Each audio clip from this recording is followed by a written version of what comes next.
tane güzel bir bebe var. Merak ettim, anneye sordum. Anne de çok özel bir şey söyledi. Onu da özellikle sizlerle paylaşmak istedik efendim. Bir tanıyalım tekrar sizi efendim. Şenay Öz.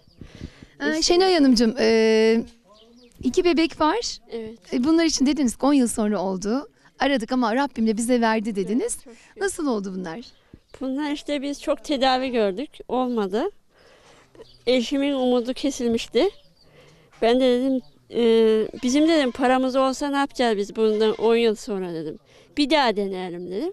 O da benim umudum yok ki deneyelim dedi. Tüp bebek yaptınız. Evet. Denedik. Cenab-ı Allah bir değil iki verdi bize. Ya, 10 sene sonra 2 tane evladınız oldu. Evet. 2 tane verdi. Hani tansiyonum çıktı benim. 2 deyince eşim bir böyle şey yaptı. Hani heyecandan titredi.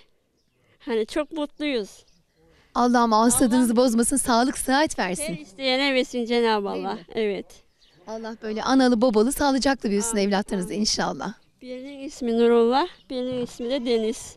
Allah bağışlasın size efendim onları, acısını göstermesin. Nice evlat isteyenlere versin Cenab-ı Allah.